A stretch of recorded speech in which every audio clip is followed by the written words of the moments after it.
ਕੂਣੀ ਹੈ, ਕੂਣੀ ਦੇ ਥੱਲੇ ਡੰਬਲ ਹੈ and this is the correct form. ਇੱਕ ਟਾਈਮ ਤੇ ਜਦੋਂ when I was starting off ਹੈ ਨਾ, ਉਦੋਂ ਜਿਮਸ ਦਾ ਮਤਲਬ ਹੁੰਦਾ ਸੀਗਾ ਬੋਡੀ ਬਿਲਡਰ, ਭਲਵਾਨ ਜਾਂ ਕੋਈ ਐਥਲੀਟ ਹੈ ਜਾਂ ਕੋਈ ਕ੍ਰਿਕਟਰ ਹੈ ਜਾਂ ਕੋਈ ਫੁੱਟਬਾਲਰ ਹੈ, ਉੱਦਾਂ ਦੇ ਲੋਕ ਜਾਂਦੇ ਸੀਗੇ। ਹੁਣ ਜਿਮ ਜਾਣ ਦਾ ਮਤਲਬ ਹੈ ਕੁੜੀਆਂ ਵੀ ਆਉਂਦੀਆਂ, ਸਾਡੀਆਂ ਭੈਣਾਂ ਵੀ ਜਾਂਦੀਆਂ। ਮਸਲ ਦਾ ਅੱਜ ਕੱਲ੍ਹ ਲੋਕਾਂ ਨੂੰ ਇੰਨਾ ਸ਼ੌਂਕ ਹੈ, ਲੋਕੀ ਕਹਿੰਦੇ ਕਿ ਵੀ ਆਪਾਂ ਮਿਹਨਤ ਨਾ ਕਰੀਏ, ਸਾਡੇ ਜਿਹੜਾ ਸਰੀਰ ਹੈ ਐਵੇਂ ਹੀ ਫੁੱਲ ਜਾਏ। ਮੈਂ ਇਹ ਕਹੂੰਗਾ ਸਟੀਰੋਇਡਸ ਕਰਕੇ ਹੀ ਨਹੀਂ ਮਰਦੇ, ਉਹਦੀ ਵਰਤੋਂ ਗਲਤ ਕਰਕੇ ਜ਼ਿਆਦਾ ਮਰ ਜਾਂਦੇ ਨੇ।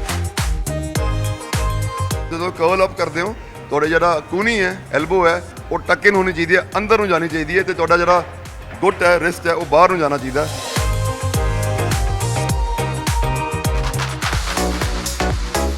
ਇਹਦੇ ਬਾਈ ਜਿਹਦੇ ਵੱਜ ਕੇ ਬਾਅਦ ਕੋਈ ਸੋਰੀ ਤਾਂ ਨਹੀਂ ਕਹਿੰਦਾ? ਨਾ ਜੀ, ਕੋਈ ਸੌਰੀ ਨਹੀਂ ਕਹਿੰਦਾ, ਹੱਸਦੇ ਆਪਾਂ ਇਸੇ। ਇਨਸਾਨ ਸਾਰੀ ਉਮਰ ਲਗਾ ਦਿੰਦਾ ਪੈਸਾ ਕਮਾਉਣ ਨੂੰ, ਔਰ ਫਿਰ ਜਿਹੜਾ ਪੈਸਾ ਕਮਾਇਆ ਹੁੰਦਾ ਫਿਰ ਇੰਨੀ ਬਿਮਾਰੀਆਂ ਸਮੇਟ ਲੈਂਦਾ, ਉਹ ਸਾਰਾ ਪੈਸਾ ਲਗਾ ਦਿੰਦਾ ਆਪਣੀ ਸਿਹਤ ਵਾਪਸ ਕਮਾਉਣ ਨੂੰ। ਵੈਜ ਜਾਂ ਨੌਨ ਵੈਜ, ਇਹਨਾਂ ਦੋਨਾਂ ਵਿੱਚ ਨਾ ਨੌਨ ਵੈਜ ਲੋਕੀ ਬੜਾ ਖਾਂਦੇ ਆ, ਕਹਿੰਦੇ ਵੀ ਸਾਨੂੰ ਪ੍ਰੋਟੀਨ ਜ਼ਿਆਦਾ ਮਿਲੂਗਾ। ਤੁਹਾਨੂੰ ਅੱਛਾ ਕੋਚ ਤੁਹਾਨੂੰ ਦੱਸੂਗਾ ਵੀ ਤੁਹਾਨੂੰ ਕਿੰਨਾ ਪ੍ਰੋਟੀਨ ਦੀ ਜ਼ਰੂਰਤ ਹੈ। ਸਰਦਾਰ ਸਾਹਿਬ ਤਾਂ ਫਿਰ ਗੁੱਸੇ ਜਾ ਗਏ।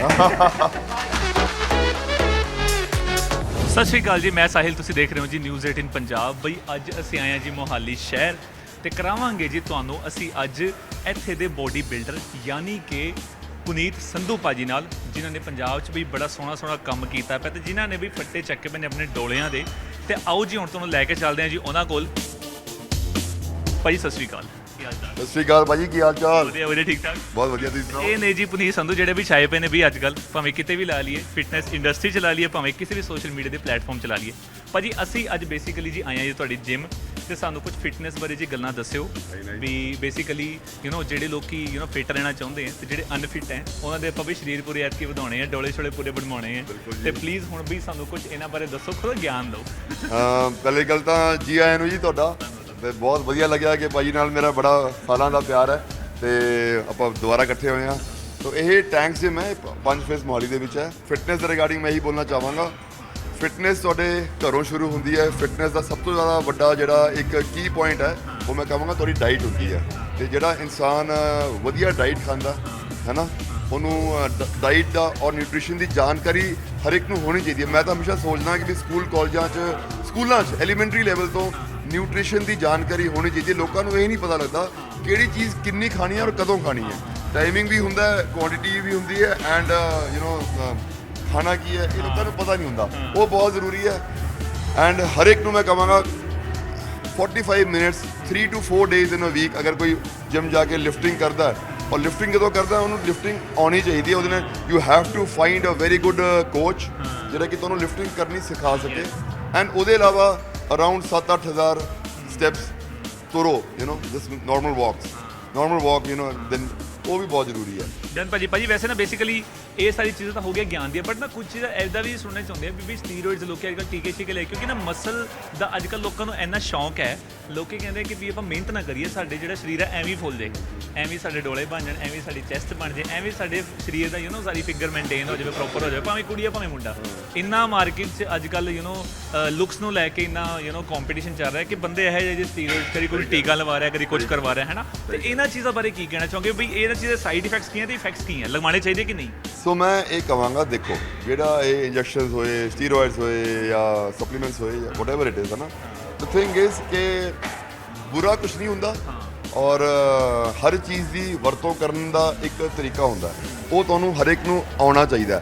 ਅਨਲੈਸ ਕੋਈ ਤੁਹਾਡਾ ਬਹੁਤ ਐਕਸਟ੍ਰੀਮ ਗੋਲ ਹੈ, you should never go for any kind of anabolic ਜਾਂ ਸਟੀਰੋਇਡ ਜਾਂ ਐਨੀ ਕਾਈਂਡ ਆਫ, ਇਹ ਸਭ ਚੀਜ਼ਾਂ ਹੈ ਤਾਂ ਬਹੁਤ ਗਲਤ ਨੇ, ਸ਼ਾਰਟਕਟਸ ਨੇ। ਕਿਉਂਕਿ ਨਾ ਮੈਂ ਸੁਣਿਆ ਪੰਜਾਬ 'ਚ ਇਹ ਚੀਜ਼ਾਂ ਕਰਕੇ ਲੋਕੀ ਮਰੀ ਜਾਂਦੇ ਆ, ਸਟੀਰੋਇਡਸ ਕਰਕੇ। ਕਦੀ ਪੰਜਾਬ 'ਚ ਵੈਸੇ ਵੀ ਇਹ ਕੇਸ ਬਹੁਤ ਜ਼ਿਆਦਾ ਅੱਜ ਕੱਲ੍ਹ ਦੇਖਣ ਨੂੰ। ਬਿਲਕੁਲ ਸਹੀ ਗੱਲ ਹੈ।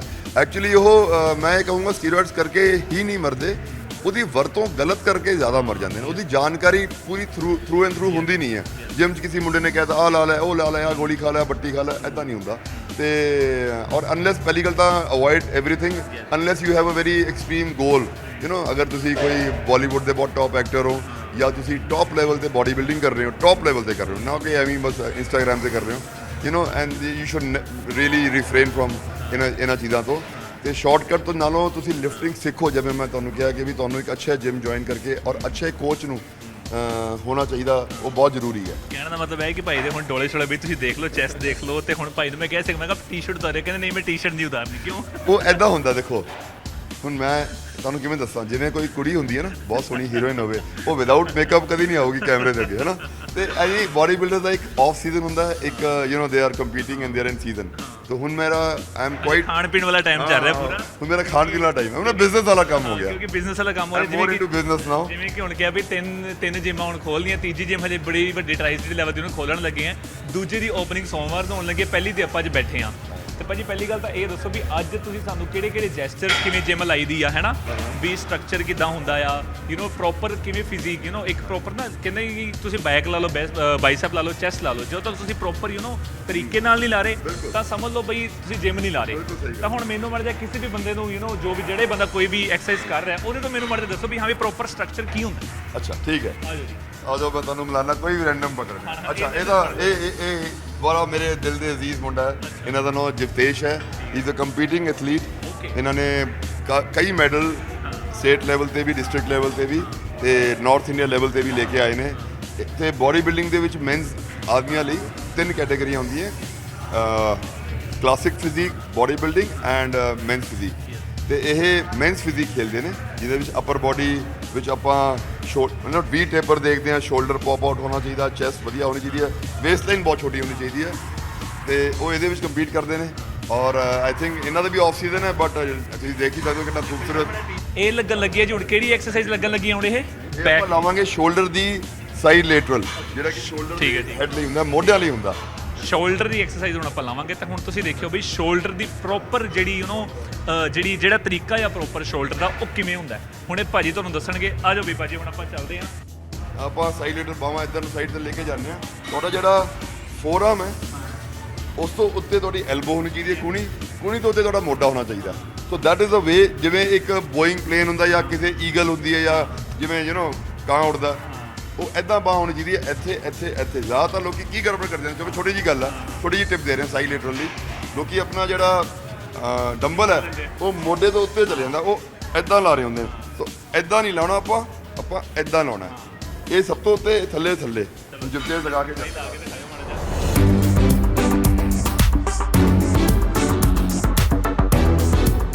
ਕੂਨੀ ਦੇ ਥੱਲੇ ਡੰਬਲ ਹੈ, and this is the correct form. ਔਰ ਇਹ one of the best exercise ਹੈ ਫॉर योर deltoids ਮਤਲਬ ਮੋਢੇ, ਸ਼ੋਲਡਰ ਦੀ ਐਕਸਰਸਾਈਜ਼ ਹੈ, and one of the best exercise ਹੈ। ਤੇ ਭਾਜੀ ਵੈਸੇ ਨਾ ਮਤਲਬ ਕਿ ਕਈ ਵਾਰੀ ਇੱਦਾਂ ਹੁੰਦਾ ਕਿ ਕੰਪੀਟੀਸ਼ਨ ਮਾਰਕੀਟ 'ਚ ਨਾ ਬੜਾ ਵੱਧ ਗਿਆ ਹੈਗਾ, ਹੈ ਨਾ। ਲੋਕੀ ਕਹਿੰਦੇ ਵੀ ਚਲੋ ਹੁਣ ਆਪਾਂ ਕੰਪੀਟੀਸ਼ਨ ਖੇਲੀਏ। ਬੈਸਟ ਟਾਈਮ ਕਿਹੜਾ ਹੁੰਦਾ ਕੰਪੀਟੀਸ਼ਨ ਖੇਲਣ ਦਾ, ਕੰਪੀਟ ਕਰਨ ਦਾ ਆਪਣੇ ਸਾਹਮਣੇ ਵਾਲੇ ਨਾਲ? ਦੇਖੋ ਪਹਿਲਾਂ ਸਾਡੇ ਹੁੰਦਾ ਸੀਗਾ ਵੀ ਜਿਵੇਂ ਸਪਟੈਂਬਰ ਜੇ ਤੋਂ ਸੀਜ਼ਨ ਸ਼ੁਰੂ ਹੋ ਜਾਂਦਾ ਸੀਗਾ, ਸਰਦੀਆਂ ਦੇ ਵਿੱਚ ਬੋਡੀ ਬਿਲਡਿੰਗ ਸ਼ੋਅਜ਼ ਹੁੰਦੇ ਸੀਗੇ। ਬਟ ਹੁਣ ਬੋਡੀ ਬਿਲਡਿੰਗ ਇੰਨੀ ਜ਼ਿਆਦਾ ਫੈਲ ਗਈ ਹੈ, ਫਿਟਨੈਸ ਇੰਡਸਟਰੀ, ਜਿਮਸ ਇੰਨੇ ਜ਼ਿਆਦਾ ਫੈਲ ਗਏ ਨੇ all across the world I would say. ਔਰ ਇੰਡੀਆ ਵਿੱਚ ਤਾਂ ਬੂਮ ਹੀ ਆ ਗਿਆ ਇਹਦਾ। ਮਤਲਬ ਤੁਸੀਂ ਕਿਸੇ ਵੀ ਸੈਕਟਰ 'ਚ ਵੜ ਜਾਓ ਤੇ 10 ਕੁ ਜਿਮ ਹੁੰਦੇ ਨੇ, ਤੇ 10 ਦੇ 10 ਭਰੇ ਹੁੰਦੇ ਨੇ। ਇਹ ਪਹਿਲਾਂ ਨਹੀਂ ਹੁੰਦਾ ਸੀਗਾ। ਇੱਕ ਟਾਈਮ ਤੇ ਜਦੋਂ when I was starting off, ਹੈ ਨਾ, ਉਦੋਂ ਜਿਮਸ ਦਾ ਮਤਲਬ ਹੁੰਦਾ ਸੀਗਾ ਬੋਡੀ ਬਿਲਡਰ, ਭਲਵਾਨ, ਜਾਂ ਕੋਈ ਐਥਲੀਟ ਹੈ, ਜਾਂ ਕੋਈ ਕ੍ਰਿਕਟਰ ਹੈ, ਜਾਂ ਕੋਈ ਫੁੱਟਬਾਲਰ ਹੈ, ਉੱਦਾਂ ਦੇ ਲੋਕ ਜਾਂਦੇ ਸੀਗੇ। ਹੁਣ ਜਿਮ ਜਾਣ ਦਾ ਮਤਲਬ ਹੈ ਕੁੜੀਆਂ ਵੀ ਆਉਂਦੀਆਂ, ਸਾਡੀਆਂ ਭੈਣਾਂ ਵੀ ਜਾਂਦੀਆਂ, ਸਾਡੀਆਂ ਮਾਵਾਂ। ਮਾਈ ਮੋਮ ਇਜ਼ 72 years old, ਉਹ ਵੀ ਜਿਮ ਜਾਂਦੇ ਨੇ, ਹੈ ਨਾ, ਮੇਰੇ ਫਾਦਰ ਵੀ ਜਾਂਦੇ ਨੇ। ਤੇ ਹੁਣ ਜਿਮ ਜਾਣ ਦਾ ਇੱਕ ਲਾਈਫ ਸਟਾਈਲ ਉਹ ਬਣ ਗਿਆ, ਫਿਟਨੈਸ ਇੰਡਸਟਰੀ ਬਣ ਗਈ ਹੈ। ਪੀਪਲ ਆਰ ਵੈਰੀ ਅਵੇਅਰ ਕਿ ਵੀ ਤੁਹਾਨੂੰ ਸੋਹਣਾ ਦਿਖਣਾ ਵੀ ਜ਼ਰੂਰੀ ਹੈ, ਔਰ ਹੈਲਥ ਅੰਦਰੋਂ ਵੀ ਹੋਣੀ ਜ਼ਰੂਰੀ ਹੈ, ਸਰੀਰ ਆਰਗਨਸ ਵੀ ਜ਼ਰੂਰੀ ਨੇ। ਉਹਦੇ ਲਈ ਆਈ ਥਿੰਕ ਜਿਮ ਜਾਣਾ is a very very good thing. And ਭਾਜੀ ਇੱਕ ਚੀਜ਼ ਹੋਰ ਹੈ, ਕਹਿੰਦੇ ਵੀ ਵੈਜ ਜਾਂ ਨੌਨ ਵੈਜ, ਇਹਨਾਂ ਦੋਨਾਂ ਵਿੱਚ ਨਾ ਨੌਨ ਵੈਜ ਲੋਕੀ ਬੜਾ ਖਾਂਦੇ। ਕਹਿੰਦੇ ਵੀ ਸਾਨੂੰ ਪ੍ਰੋਟੀਨ ਜ਼ਿਆਦਾ ਮਿਲੂਗਾ, ਜਾਂ ਡੱਬੇ ਖਾ ਲਏ ਪ੍ਰੋਟੀਨ ਦੇ, ਹੈ ਨਾ। ਪ੍ਰੋਟੀਨ ਦੇ ਡੱਬੇ ਖਾਣਾ ਗਲਤ ਨਹੀਂ ਹੈ, ਕੁਆਲਿਟੀ ਵਾਲੇ ਖਾਣਾ ਉਹ ਸਹੀ ਹੈ ਮੇਰੇ ਖਿਆਲ। ਜਦੋਂ ਤੁਸੀਂ ਨੌਨ ਕੁਆਲਿਟੀ ਪ੍ਰੋਡਕਟ ਖਾਂਦੇ ਹੋ ਉਹ ਤੁਹਾਡੀ ਹੈਲਥ ਵਾਸਤੇ ਵੈਸੇ ਵੀ ਗਲਤ ਹੈ। ਬਿਲਕੁਲ ਸਹੀ ਗੱਲ ਹੈ। ਤੇ ਵੈਜ ਔਰ ਨੌਨ ਵੈਜ ਵਿੱਚ ਆਈ ਐਮ ਨਾਟ ਅਗੇਂਸਟ ਕਿ ਵੀ ਵੈਜ ਵੀ ਫੂਡ ਵਧੀਆ ਹੈ। The only thing is you should know ਕਿ ਤੁਹਾਡੀ ਅਗੇਨ ਤੁਹਾਨੂੰ ਅੱਛਾ ਕੋਚ ਤੁਹਾਨੂੰ ਦੱਸੂਗਾ ਕਿ ਤੁਹਾਨੂੰ ਕਿੰਨਾ ਪ੍ਰੋਟੀਨ ਦੀ ਜ਼ਰੂਰਤ ਹੈ, ਤੁਹਾਡੀ ਏਜ, ਤੁਹਾਡਾ ਬੋਡੀ ਸਟਰਕਚਰ, ਵੇਟ ਦੇ ਪਰਪਸ ਦੇ ਹਿਸਾਬ, ਤੁਹਾਡੇ ਗੋਲ ਦੇ ਹਿਸਾਬ ਸੇ ਕਿੰਨਾ ਚਾਹੀਦਾ, ਉਹ ਤੁਸੀਂ ਵੈਜ ਤੋਂ ਵੀ ਪੂਰਾ ਕਰ ਸਕਦੇ ਹੋ। ਦ only thing is non veg ਤੋਂ ਥੋੜ੍ਹਾ ਜਿਹਾ ਸੌਖਾ ਹੋ ਜਾਂਦਾ, ਕਿਉਂਕਿ ਵੈਜੀਟੇਰੀਅਨ ਸੋਰਸਿਸ ਜਿੰਨੇ ਵੀ ਹੁੰਦੇ ਨੇ, ਜ਼ਿਆਦਾਤਰ ਵੈਜੀਟੇਰੀਅਨ ਸੋਰਸਿਸ ਵਿੱਚ ਜਿਹਦੇ ਵੀ ਚੀਜ਼ 'ਚ ਪ੍ਰੋਟੀਨ ਹੁੰਦਾ ਹੈ, ਉਹਦੇ ਵਿੱਚ ਕਾਰਬੋਹਾਈਡਰੇਟਸ ਜਾਂ ਫੈਟਸ ਵੀ ਬਹੁਤ ਜ਼ਿਆਦਾ ਹੁੰਦੇ ਨੇ। ਇੰਨਾ ਆਈਸੋਲੇਟਡ ਪ੍ਰੋਟੀਨ ਨਹੀਂ ਹੁੰਦਾ ਜਿਵੇਂ ਆਪਣੇ ਨਾਨ ਵੈਜੀਟੇਰੀਅਨ 'ਚ ਹੁੰਦਾ ਹੈ। ਤੋ ਇਸ ਕਰਕੇ non vegetarian just has N as, but having said that ਇਹਦਾ ਮਤਲਬ ਇਹ ਨਹੀਂ ਹੈ ਕਿ ਤੁਸੀਂ ਵੈਜੀਟੇਰੀਅਨ ਹੋ ਕੇ ਅੱਛੀ ਫਿਜ਼ੀਕ ਨਹੀਂ ਬਣਾ ਸਕਦੇ। ਤੇ ਪੁਨੀਤ ਭਾਜੀ ਵੈਸੇ ਨਾ ਬੜਾ ਦਿਲ ਹੈ, ਤੁਸੀਂ ਕਾਫੀ ਟਾਈਮ ਤੋਂ ਸਮਝਾ ਹੀ ਰਹੇ ਹੋ, ਕਦੀ ਇੱਕ ਦੀ ਐਕਸਰਸਾਈਜ਼ ਤੁਸੀਂ ਵੀ ਮਰਜ਼ਾ ਕਰਕੇ ਦਿਖਾਓ, ਕਿਹੜੀ ਲਾਉਂਗੇ ਅੱਜ।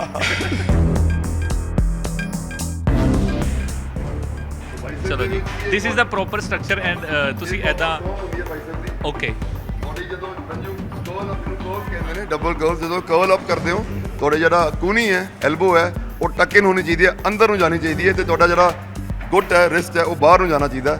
So that is the correct way. And ਤੁਹਾਡਾ ਜਿਹੜਾ ਅਗੇਨ ਐਲਬੋ ਹੈ, ਉਹ ਅੱਗੇ ਪਿੱਛੇ ਨਹੀਂ ਮੂਵ ਹੋਣੀ ਚਾਹੀਦੀ ਹੈ। ਦੈਟ ਸ਼ੁੱਡ ਬੀ ਵੈਰੀ ਪਿਵਟਡ, ਜਿਵੇਂ ਸੀਮੈਂਟ ਲੱਗਿਆ ਇਹਨੂੰ, ਤੇ ਇਹ ਸਹੀ ਫਾਰਮ ਹੈ। ਔਰ ਡੋਲੇ ਸਾਰਿਆਂ ਨੂੰ ਪਸੰਦ ਨੇ, ਰੌਲਾ ਹੀ ਸਾਰਾ ਡੋਲਿਆਂ ਦਾ ਹੁੰਦਾ ਜੀ। ਕਹਿੰਦੇ ਜੇ ਥੋੜਾ ਜਿਹਾ ਵੈਦਰ ਦੇ ਹਿਸਾਬ ਨਾਲ ਉੱਤੇ ਨੀਚੇ ਨਾ ਹੁੰਦਾ ਤਾਂ ਪੁਨੀਤ ਭਾਈ ਨੇ ਹੁਣੇ ਟੀ-ਸ਼ਰਟ ਲਾ ਕੇ ਦਿਖਾਣੀ ਸੀਗੀ, ਆਹ ਦੇਖੋ। ਮੈਂ ਸਾਰੀ ਉਮਰ ਜੀ ਕੱਪੜਿਆਂ ਤੋਂ ਬਾਹਰ ਹੀ ਰਿਹਾ। ਮੈਨੂੰ ਤਾਂ ਕਿਤੇ ਜਾ ਕੇ ਸਨਮਾਨਿਤ ਵੀ ਕਰਦੇ ਨੇ, ਉਹ ਐਂ ਕਹਿੰਦੇ ਨੇ, ਲੋਕਾਂ ਨੂੰ ਸ਼ਾਲ ਪਾਉਂਦੇ ਨੇ, ਸਰੋਪੇ ਦਿੰਦੇ ਨੇ, ਮੈਨੂੰ ਕਹਿੰਦੇ ਨੇ ਭਾਜੀ ਕਮੀਜ਼ ਵੀ ਲਾ ਦਿਓ, ਪੈਂਟ ਵੀ ਲਾ ਦਿਓ, ਤੁਹਾਡਾ ਸਨਮਾਨ ਕਰ ਦਿੰਦੇ ਆ। ਤੇ ਪੁਨੀਤ ਭਾਜੀ ਥੋੜਾ ਨਾ ਇੱਕ ਗੱਲ ਇਹ ਵੀ ਹੁੰਦੀ ਹੈ ਕਿ ਜਦੋਂ ਕੋਈ ਬੋਡੀ ਬਿਲਡਰ ਉਹਨੂੰ ਡੇ ਬਾਏ ਡੇ ਅੱਗੇ ਵੱਧਦਾ ਜਾਂਦਾ ਹੈ ਨਾ, ਅਚੀਵਮੈਂਟਸ ਬੜੀਆਂ ਅਚੀਵ ਕਰਦਾ ਰਹਿੰਦਾ ਹੈ ਨਾ। ਜਿੰਨਾ ਹੁਣ ਮਾਰਕੀਟ 'ਚ ਕੰਪੀਟੀਸ਼ਨ ਟਫ ਆ, ਕਦੀ ਆਪਣੇ ਆਪ ਨੂੰ ਵੀ ਲੱਗਿਆ ਹੈ ਕਿ ਹਾਂ ਯਾਰ ਇਸ ਟਾਈਮ ਬੜਾ ਟਫ ਕੰਪੀਟੀਸ਼ਨ ਹੈ, ਤੇ ਪੁਨੀਤ ਵੀ ਇਹ ਰਾਈਟ ਟਾਈਮ ਹੈ ਕੰਪੀਟ ਕਰਨ ਦਾ, ਜਾਂ ਇਹ ਰਾਈਟ ਟਾਈਮ ਨਹੀਂ ਹੈ ਕੰਪੀਟ ਕਰਨਾ, ਇਹ ਚਲੋ ਤੁਹਾਡੇ ਮਾਈਂਡ 'ਚ ਕਦੋਂ ਆਇਆ ਸੀਗਾ ਕਿ ਚਲੋ ਯਾਰ ਹੁਣ ਯੰਗਸਟਰਸ ਨੂੰ ਆਪਾਂ ਅੱਗੇ ਕਰਦੇ ਹਾਂ ਇਸ ਚੀਜ਼ ਬਾਰੇ? ਸੋ ਜਦੋਂ ਮੈਂ ਜਿਮ ਖੋਲ੍ਹਿਆ ਉਦੋਂ ਮੈਨੂੰ ਇਹੀ ਸੀਗਾ ਕਿ ਵੀ ਮੈਨੂੰ ਬੋਡੀ ਬਿਲਡਿੰਗ ਤੇ ਫਿਟਨੈਸ ਇੰਡਸਟਰੀ ਨੇ ਬਹੁਤ ਕੁਝ ਦਿੱਤਾ ਜੀ। ਮੈਂ ਪੰਜਾਬੀ ਮੂਵੀਜ਼ ਵੀ ਕੀਤੀਆਂ ਨੇ, ਇਹਦੇ ਥਰੂ ਹੀ ਮੈਨੂੰ ਮਿਲੀਆਂ ਨੇ। ਤੁਸੀਂ ਸਾਰਿਆਂ ਨੇ ਬਹੁਤ ਪ੍ਰੇਮ ਦਿੱਤਾ, ਪੰਜਾਬ ਨੇ ਤਾਂ ਮੈਨੂੰ ਆਪਣੇ ਅੱਖਾਂ ਦੇ ਇਹਨਾਂ ਚੜਾ ਕੇ ਰੱਖਿਆ। ਤੇ ਆਈ ਥਾਟ ਕਿ ਜਦੋਂ ਮੈਂ ਜਿਮ ਖੋਲ੍ਹਾਂ, ਮੇਰਾ ਇੱਕ ਫਰਜ਼ ਵੀ ਬਣਦਾ ਕਿ ਮੈਨੂੰ ਇਹਨਾਂ ਦਿੱਤਾ ਹੈ ਬੋਡੀ ਬਿਲਡਿੰਗ, ਤੇ ਮੈਂ ਵੀ ਇਹਨਾਂ ਨੂੰ ਵਾਪਸ ਦੇਵਾਂ। ਭਾਈ ਆਪਾਂ ਨੇ ਇੱਕ ਵਾਰ ਜ਼ਰੂਰ ਚਾਹਾਂਗੇ ਆਪਣੇ ਨਾ ਥੋੜਾ ਜਿਮ ਦੇ ਸਟਰਕਚਰ ਬਣੇ ਹੈ ਨਾ, ਕਿ ਜਿਵੇਂ ਭੰਗੜਾ ਕਲਾਸਿਸ ਦੀ ਉਹ ਹੈ ਨਾ, ਭੰਗੜਾ ਕਰਕੇ ਦਿਖਾ ਸਕਦੇ? ਹਾਂ, ਮੈਂ ਭੰਗੜਾ ਕਰਕੇ ਤੁਸੀਂ ਦੇਖਣਾ ਨਹੀਂ ਚਾਹੋਗੇ ਜੀ ਮੈਨੂੰ ਭੰਗੜਾ ਪਾਉਂਦੇ, ਲੇਕਿਨ ਕੁਛ ਨਾ ਕੁਛ ਕਰ ਲਾਂਗਾ, ਕਿਉਂਕਿ ਨਾ ਉਹੀ ਐਂਡ ਵਿੱਚ ਗੱਲ ਉਹੀ ਆ ਜਾਂਦੀ ਕਿ ਹਜੇ ਸੀਜ਼ਨ ਨਹੀਂ ਹੈ। ਇਹ ਸਾਡੇ ਇਹ ਕਮਲ ਨੇ, ਇਹਨਾਂ ਦਾ ਨਾਮ ਛੋਟਾ ਭਰਾ ਹੈ ਮੇਰਾ, ਤੇ ਇਹ ਸਾਡੇ ਭੰਗੜਾ ਇੰਸਟ੍ਰਕਟਰ ਨੇ ਇੱਥੇ, ਤੇ ਇਹ ਕਰਾਉਂਦੇ ਨੇ ਸਾਰਿਆਂ ਨੂੰ ਭੰਗੜਾ। ਠੀਕ ਹੈ, ਮੇਰੀ ਡਿਊਟੀ ਲਾਈ ਹੈ ਸਰ ਨੇ ਜੀ। ਸਾਰੇ ਮੇਰੇ ਸਟੂਡੈਂਟ ਨੇ, ਮਤਲਬ ਸਾਥ ਮੈਂ ਐਂ ਕਹਿ ਲਓ ਵੀ ਸਾਡੀ ਜਿਮ ਦੀ heart, he is a heart of our gym. And Puneet ਭਾਜੀ ਇਹ ਵੀ ਬੜਾ ਮੰਨਿਆ ਜਾਂਦਾ ਹੈ ਨਾ ਵੀ ਜਿਵੇਂ ਜਦੋਂ ਬੈਸਟ ਟਾਈਮ ਜਿਹੜਾ ਹੁੰਦਾ ਹੈ ਮਾਰਨਿੰਗ ਈਵਨਿੰਗ ਦਾ ਹੁੰਦਾ ਹੈ, ਸਪੈਸ਼ਲੀ ਯੋਗਾ ਦਾ, ਭੰਗੜਾ ਦਾ, ਇਹਦੇ ਬਾਰੇ ਉਹਨਾਂ ਤੁਸੀਂ ਕੀ ਕਹਿਣਾ ਚਾਹੋਗੇ? ਇਹ ਤਾਂ ਇਹੀ ਦੱਸਾਂਗੇ। ਸੋ ਦੇਖੋ ਇੱਦਾਂ ਹੁੰਦਾ ਵੀ ਜਦੋਂ ਮਾਰਨਿੰਗ ਦਾ ਆਪਾਂ ਤਾਂ ਕਹਿ ਸਕਦੇ ਹਾਂ, ਫੋਰ ਐਗਜ਼ਾਮਪਲ ਆਫਿਸ ਜਾਣਾ ਹੁੰਦਾ ਨਾ, ਰਾਤ ਦੀ ਟੈਨਸ਼ਨ ਆਉਂਦੀ ਹੈ, ਤਾਂ ਬੰਦਾ ਕਹਿੰਦਾ ਫਰੈਸ਼ ਹੋ ਕੇ ਜਾਈਏ ਨਾ, ਤਾਂ ਸ਼ਾਮ ਦਾ ਆਪਾਂ ਤਾਂ ਰੱਖਦੇ ਹਾਂ ਬਿਕੋਜ਼ ਆਲਰੇਡੀ ਵਰਕਲੋਡ ਬਹੁਤ ਜ਼ਿਆਦਾ ਹੁੰਦਾ, ਪਰ ਉਹ 1 ਘੰਟਾ ਹੀ ਹੁੰਦਾ ਉਹਨਾਂ ਲਈ ਪੂਰਾ ਸਟ੍ਰੈਸ ਰਿਲੀਵ ਕਰਨ ਦਾ ਨਾ। ਤਾਂ ਮੇਰਾ ਮੇਰੇ ਕਹਿਣ ਦਾ ਭਾਵ ਇਹ ਹੈ ਕੁਝ ਵੀ ਕਰੋ ਪਰ 1 ਘੰਟਾ ਆਪਣੇ ਲਈ ਕੱਢੋ। ਇਹਨਾਂ ਨੂੰ ਪਤਾ ਲੱਗ ਗਿਆ ਅਸੀਂ ਆ ਗਿਆ ਭੰਗੜੇ ਕਰਾਣੇ ਬੰਦ ਕਰ ਦੇਣਾ। ਜੇ ਮੈਨੂੰ ਪਹਿਲਾਂ ਪਤਾ ਹੁੰਦਾ ਮੈਂ ਜਾਣ ਹੀ ਨਹੀਂ ਦਿੰਦਾ ਕਿਸੇ ਨੂੰ। ਨਹੀਂ ਕੋਈ ਗੱਲ ਨਹੀਂ, ਪਰ ਆਜੋ ਭਾਜੀ ਹੁਣ ਬਾਹਰ ਚੱਲਦੇ ਆਪਾਂ, ਅਸੀਂ ਥੋੜਾ ਹੁਣ ਇਹ ਵਾਲਾ ਸੈਸ਼ਨ ਨੂੰ ਦੇਖ ਲਿਆ। ਜਿਮ ਵਿੱਚ ਹਮੇਸ਼ਾ ਤੁਸੀਂ ਗਾਣੇ ਸੁਣਦੇ ਹੋ, ਕਈ ਚੀਜ਼ਾਂ ਸੁਣਦੇ ਹੋ, ਭੰਗੜੇ ਕਰਦੇ ਹੋ, ਬਟ ਇੱਥੇ ਜਿਮ 'ਚ ਨਾ ਇੱਕ ਪੀਸ ਹੋਣਾ ਵੀ ਬੜਾ ਜ਼ਰੂਰੀ ਹੈ। ਤੇ ਪੀਸ ਵਾਸਤੇ ਤੁਹਾਡੇ ਕੋਲ ਅਲੱਗ ਤੋਂ ਇੱਕ ਇੱਥੇ ਇਹਨਾਂ ਨੇ ਸਪੇਸ ਦਿੱਤੀ ਹੋਈ ਹੈ। ਹੁਣ ਲੈ ਕੇ ਚੱਲਦੇ ਹਾਂ ਤੁਹਾਨੂੰ ਬਾਕਸਿੰਗ ਵਾਲੇ ਸੈਸ਼ਨ ਦੇ, ਦਿਖਾਉਂਦੇ ਆ ਵੀ ਤੁਹਾਨੂੰ ਬਾਕਸਿੰਗ ਪੰਜਾਬੀਆਂ 'ਚ ਵੈਸੇ ਇਹਨੂੰ ਲੜਨਾ ਕਹਿੰਦੇ ਆ, ਬਟ ਇਹਨੂੰ ਟਿਪੀਕਲੀ ਲੜਨਾ ਨਹੀਂ ਕਹਿੰਦੇ।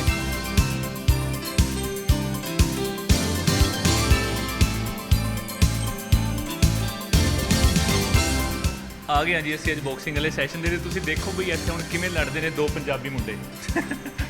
ਹਾਂ ਠੀਕ ਹੈ ਜੀ, ਇਹ ਸਾਡਾ ਬਾਕਸਿੰਗ ਏਰੀਆ ਜੀ, ਤੇ ਇੱਥੇ ਅਸੀਂ ਹੁਣੀ ਸਟੇਟ ਲੈਵਲ ਲੜਾਵਾਂਗੇ। ਹਾਂ ਮੁੰਡਿਆਂ ਨੂੰ, ਨਹੀਂ ਕੁੜੀਆਂ, ਸਾਡੇ ਕੋਲ ਇੱਥੇ ਬਾਕਸਿੰਗ ਵਿੱਚ ਕੁੜੀਆਂ ਮੁੰਡਿਆਂ ਤੋਂ ਜ਼ਿਆਦਾ ਨੇ ਜੀ। ਠੀਕ ਹੈ, ਮੈਂ ਕਹਿੰਦਾ ਸਾਰਾ ਨਹੀਂ ਚੱਲ ਲਓ। ਹਾਂ ਹੁਣ ਇਸ ਟਾਈਮ ਪਤਾ ਨਹੀਂ ਬੁਲਾ ਲਓ ਜੀ ਕਿਹੜਾ ਲੜਨੇ 'ਚ ਇੰਟਰਸਟਿਡ ਹੈ। ਇਹ ਆਪਣਾ ਗਲਵਸ ਦੇ ਪਾ ਕੇ ਆਲ ਦਾ ਬੈਸਟ ਕਹਿ ਦਿਓ ਇੱਕ ਦੂਜੇ ਨੂੰ ਨਾ, ਕਿਉਂਕਿ ਕਈ ਵਾਰ ਐਦਾਂ ਹੁੰਦਾ ਕਿਤੇ ਇੱਕ ਦਾ ਮੌਕਾ ਮੂੰਹ ਤੇ ਨਾ ਵੱਜ ਜਾਵੇ ਤੇ ਬਚਾ ਲਈ। ਮੈਂ ਜੀ ਇੱਥੇ ਨਸੀਰਾਂ ਫੁੱਟ ਜਾਂਦੀ ਹੈ।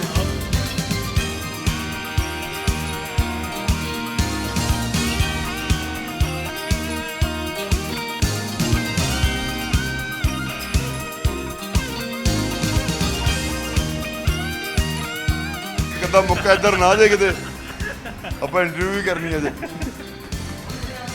ਸਰਦਾਰ ਸਾਹਿਬ ਪੂਰੇ ਛਾਏ ਪਏ ਨੇ, ਤੇ ਕੁੜੀ ਕਹਿੰਦੀ ਮੈਂ ਵੀ ਨਹੀਂ ਛੱਡਦੀ ਏਦਾਂ। ਇੱਥੇ ਕੋਈ ਮੁੰਡਾ ਕੁੜੀ ਨਹੀਂ, ਸਾਰੇ ਇੱਕ ਨੇ। ਇਹਦੇ ਬਾਈ ਜਿਹਦੇ ਵੱਜ ਕੇ ਬਾਅਦ 'ਚ ਕੋਈ ਸੋਰੀ ਤਾਂ ਨਹੀਂ ਕਹਿੰਦਾ? ਨਾ ਨਾ ਜੀ, ਕੋਈ ਸੌਰੀ ਨਹੀਂ ਕਹਿੰਦਾ, ਹੱਸਦੇ ਆਪਾਂ ਇਸ ਤੇ। ਵਧੀਆ ਲੱਗੀ।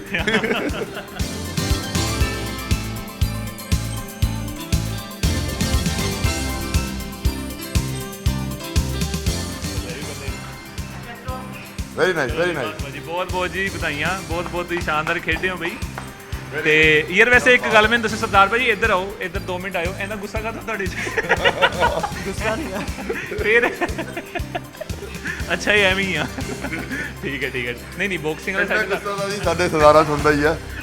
ਨਹੀਂ ਬਾਕਸਿੰਗ ਵਾਲਾ ਸੈਸ਼ਨ ਤੁਹਾਡਾ ਬੜਾ ਸੋਹਣਾ ਆ ਤੇ ਬੜਾ ਚੰਗਾ ਲੱਗਦਾ ਹੈ ਨਾ ਪੁਨੀਤ ਭਾਜੀ। ਵੈਸੇ ਨਾ ਜ਼ਿੰਦਗੀ 'ਚ ਨਾ ਇੱਕ ਚੀਜ਼ ਹੁੰਦੀ ਹੈ ਕਿ ਜਦੋਂ ਤੁਸੀਂ ਕੋਈ ਐਕਟੀਵਿਟੀ ਨਹੀਂ ਨਾ ਕਰਦੇ ਹੈਗੇ ਤਦ ਤੱਕ ਸਮਝ ਲਓ ਕਿ ਅੱਜ ਦਾ ਟਾਈਮ ਤੁਹਾਡੇ ਵਾਸਤੇ ਕੱਟਣਾ ਬੜਾ ਔਖਾ ਆ। ਤੁਸੀਂ ਥੋੜੀ ਦਿਨ ਬ ਦਿਨ ਹੈਲਥ ਖਰਾਬ ਹੁੰਦੀ ਆ, ਤੁਹਾਨੂੰ ਪ੍ਰੋਬਲਮਸ ਆਉਣੀਆਂ ਲੱਗਦੀਆਂ ਹੈ ਨਾ, ਕਿਉਂਕਿ ਐਕਟੀਵਿਟੀਜ਼ ਕਿਸੇ ਵੀ ਤਰ੍ਹਾਂ ਦੀ ਹੋਵੇ, ਭਾਵੇਂ ਬਾਕਸਿੰਗ ਹੋਵੇ, ਭਾਵੇਂ ਯੋਗਾ ਸੈਸ਼ਨ ਹੋਵੇ, ਜਾਂ ਵੇਟ ਲਿਫਟਿੰਗ ਹੋਵੇ, ਜਾਂ ਕਾਰਡੀਓ ਹੋਵੇ, ਕੁਛ ਵੀ ਹੋਵੇ, ਇਹਦੇ ਬਾਰੇ ਤੁਸੀਂ ਕੀ ਕਹਿਣਾ ਚਾਹੋਗੇ? ਕਿਉਂਕਿ ਨਾ ਮੈਨੂੰ ਇੱਦਾਂ ਲੱਗਦਾ ਕਿ ਅੱਜ ਦੇ ਟਾਈਮ 'ਚ ਨਾ ਸ਼ਡਿਊਲ ਇਹਨਾਂ ਲੋਕਾਂ ਦਾ ਬਿਜ਼ੀ ਹੋ ਚੁੱਕਿਆ ਹੈ ਕਿ ਪੈਸਾ ਤਾਂ ਕਮਾਉਣਾ ਯਾਦ ਹੈ ਸਾਰਿਆਂ ਨੂੰ ਤੇ ਹੈਲਥ ਬਾਰੇ ਭੁੱਲ ਚੁੱਕੇ ਆ। ਬਿਲਕੁਲ ਸਹੀ ਗੱਲ। ਤੇ ਇਹਦੇ ਬਾਰੇ ਕੀ ਕਹਿਣਾ? ਮੈਂ ਇਹੀ ਕਹਿਣਾ ਹੁੰਦਾ, ਇਨਸਾਨ ਸਾਰੀ ਉਮਰ ਲਗਾ ਦਿੰਦਾ ਪੈਸਾ ਕਮਾਉਣ ਨੂੰ, ਔਰ ਫਿਰ ਜਿਹੜਾ ਪੈਸਾ ਕਮਾਇਆ ਹੁੰਦਾ ਫਿਰ ਇੰਨੀ ਬਿਮਾਰੀਆਂ ਸਮੇਟ ਲੈਂਦਾ, ਉਹ ਸਾਰਾ ਪੈਸਾ ਲਗਾ ਦਿੰਦਾ ਆਪਣੀ ਸਿਹਤ ਵਾਪਸ ਕਮਾਉਣ ਨੂੰ। ਤੇ ਇਸ ਕਰਕੇ ਜ਼ਿੰਦਗੀ 'ਚ ਹਮੇਸ਼ਾ ਬੈਲੈਂਸ ਬਹੁਤ ਇੰਪੋਰਟੈਂਟ ਹੈ। ਪੈਸਾ ਵੀ ਕਮਾਓ, ਬਹੁਤ ਜ਼ਰੂਰੀ ਹੈ, ਮੈਂ ਇਹ ਨਹੀਂ ਕਹਾਂਗਾ ਪੈਸੇ ਦੇ ਬਿਨਾਂ ਤਾਂ ਕੁਝ ਵੀ ਨਹੀਂ ਹੈ, ਲੇਕਿਨ ਜੇ ਪੈਸੇ ਕਮਾਉਂਦੇ ਸਿਹਤ ਹੀ ਗਵਾ ਲਈ ਫਿਰ ਉਹ ਪੈਸੇ ਦਾ ਕੀ ਕਰੋਗੇ?